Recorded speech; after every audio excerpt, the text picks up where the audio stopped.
I had just got custody of him from his mom. I tried to be protector and provider, but when it comes to sickness, there's really nothing that you can do about that but let God do his thing. And God decided not to let him suffer no more. So even though being selfish, I wanted him to stay, God had his will in the situation. And I became angry with God. I felt like all the people that he had to choose from, he chose my 15-year-old son. Out of the rapist and the murderer and all the people that he had to choose from, he chose him. So me and God, we went on speaking terms for a minute.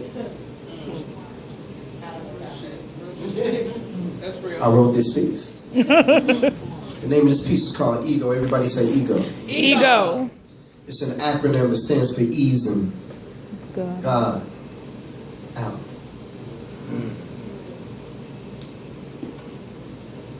Hey God,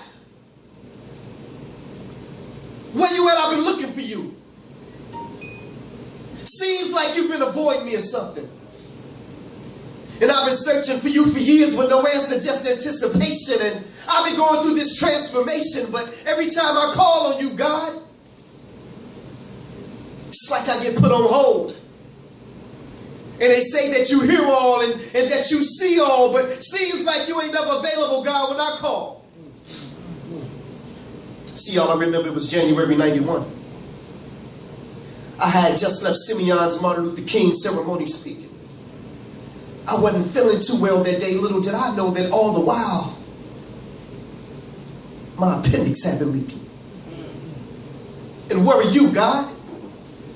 Just when I thought nowhere to be found. And if it wasn't for my son's mother convincing me to go to St. Bernard's that night, Black Ice wouldn't be here with you and touching the past right now. And where you at, God, that morning when I went to work and when I got to 123rd and Kesey, right by the cemetery, this lady ran the lights. The last thing I saw, y'all, was headlights. A 3-car collision that damn near took my life, but where are you, God? And where are you at, God, when my mother was stricken with cervical cancer? She's been going to the Kingdom Hall serving you since before I was born, and we both called on you, and you still didn't answer. Come on, God, this is my mother. Is this how you treat all your sons and your daughters? And where you at, God, that day my son died? I sat there at the University of Chicago and I watched them come back twice. You could have intervened. You could have saved his life, but where are you, God? And where are you at, God, when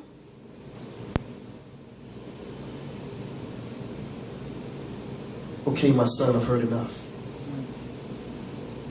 Now I know that times for you have been rough, but son, where's your faith? Seems like you only seek my face when you need me, for I'm a full-time God. My son, do you really believe in me? Yeah. Well, if so, then you would know that I am the creator of the universe. All that you see from the highest heights of heaven to what you have discovered beneath the earth. See, I am the God of Abraham, Isaac, and Jacob. I am the God of Moses, Lot, and David. I am the one who made Solomon wise. I put Noah in the ark before the waters could rise. I gave Samson the strength to destroy the Philistines with no eyes. I am that smooth stone that David slung that smote Goliath in the head. The cracks that crumbled the walls of Jericho. The same one that rose Lazarus from the dead. I am the blood of the lamb of the doorpost that kept the children of Israel safe from harm. Even the staff in Moses' right arm. And I gave the power to split the Red Sea in half. Shall I go on? Please forgive me, Father. He said, no, son. I already have. But see, like Jonah, you've been running from your mission. I've been trying to reach you and speak to you for years, but your ego just wouldn't let you listen. When your appendix was spreading poison through your body, I was the voice that spake to your son's mother warning you. And do you remember what you promised me, my son? Yes, Lord, I do. I promise you that if you allow me to make it through, that I will turn my life over to you. But what did you do? you continue to play. So I spoke to you again in the form of a 3-car collision, but I allowed you to walk away that day. And have you ever asked yourself the question why the accident was by gravesite? I was showing you that the road that you were traveling on ended at the cemetery if you didn't change your life. But you still didn't listen. And as for your mother's cervical cancer, I am the reason why your mother's cancer is in remission. And I know your son's gone. But his body was sick, so I relieved him of his pain and I called him home.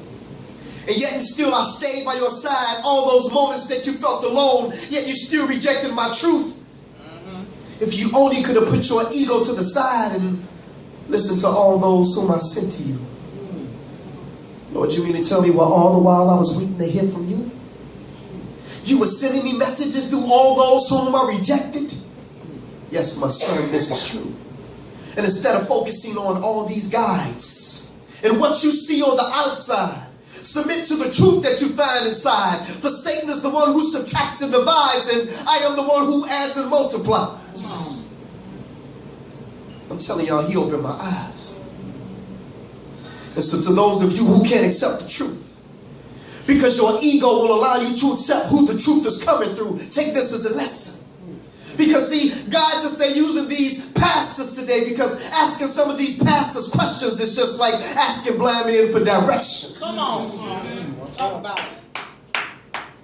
But it's the truth that counts. You see, Bill, in this case, my ego just wasn't my ego. But my ego was easy. God out.